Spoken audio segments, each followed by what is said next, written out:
Hey Internet, this is Gunter, and today we are rebooting our big box of random for all of our challenges.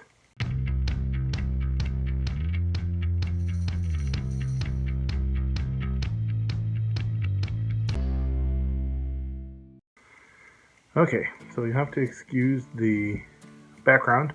We're trying out a couple of different things for lighting and a couple of different things for green screening, and none of that has to do with you guys, but the next few videos might be on a rotating palette of backgrounds. But yeah, so we are going to be taking our big box of random and making it a little bit less random, or maybe better would be a little bit more transparent, because you guys out there in internet land have no idea what's in the big box of random, and so we think it'll be more exciting and more enjoyable for everybody to have a visual of what the options are.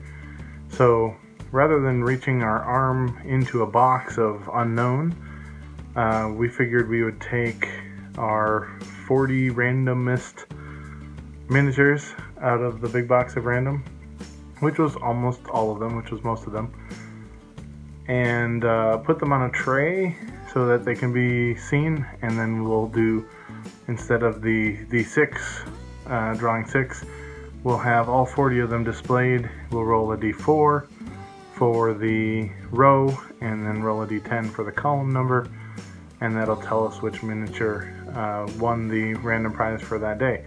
That gives everybody a chance to see the miniatures in action, and it also gives you guys a chance to see what we add back into the big box of random when a piece gets chosen. So most of them are already primed, and that's because the winters here are pretty impossible for me to do any priming in the garage when it's the coldest temperatures.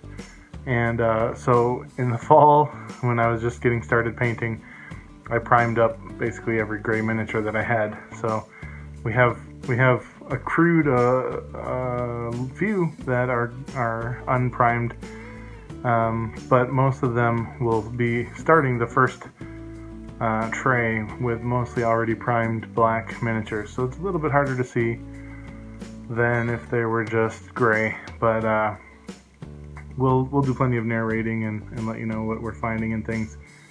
So there's a few Muscle Men, which are 90s toys that are a good scale for using in RPGs.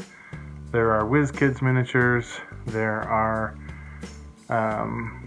Reaper miniatures, and a couple of toys that aren't RPG miniatures. They're just from Kinder Egg or Gumball Machine style kind of miniatures. And then just basically anything that fits the size recommendation for random. So we think I think it'll be a ton of fun to be able to see what's being chosen from. We're gonna try it out. We've got our announcement on maybe Saturday, a week from Saturday, for the next 10. It must be Saturday, because Monday is our 20th of 20 for the Kit Bash challenge.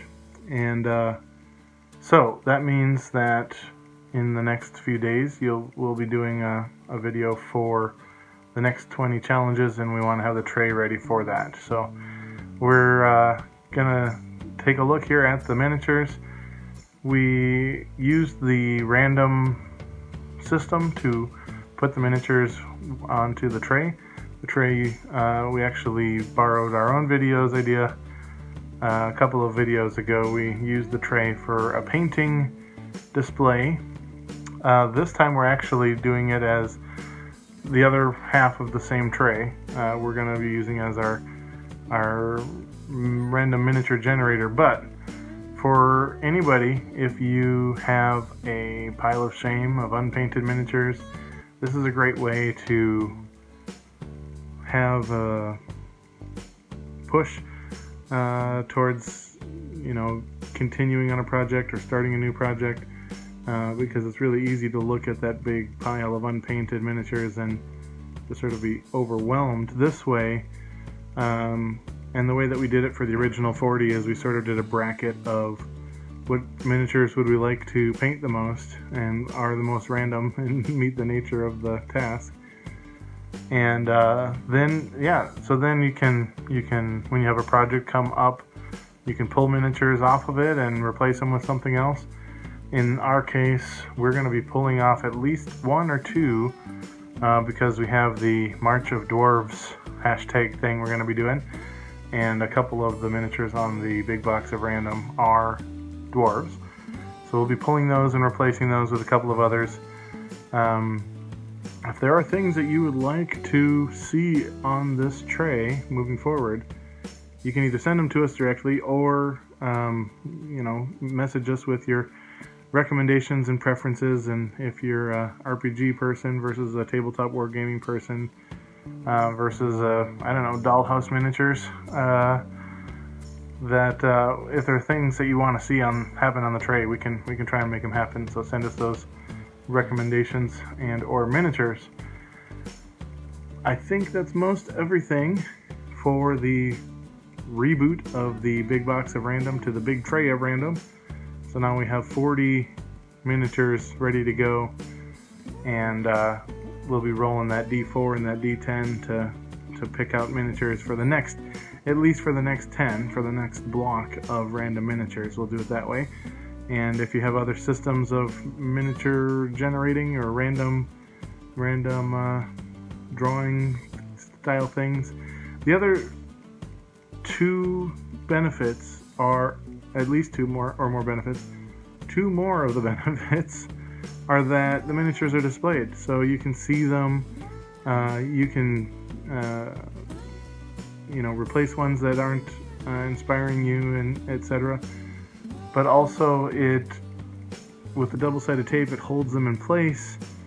They don't crash into each other inside of the baggies, inside of the big box of random, damaging each other or anything like that. We didn't have anything too drastic for damage from the big box of random. We did have some warping in Darth Maul's double lightsaber, so he's got sort of like a double boomerang saber now. So we'll have to make that adjustment if he gets drawn, but for the most part, we made that change before anything too drastic happened. So, and as always, if you like this video, please support us on Patreon or on Buy Me a Coffee. Let us know if you like this lighting setup better than our other lighting that we've tried. And there's just limited options for what we can use for a studio. So let us know, and we'll see you guys for the next video. Thanks, Internet.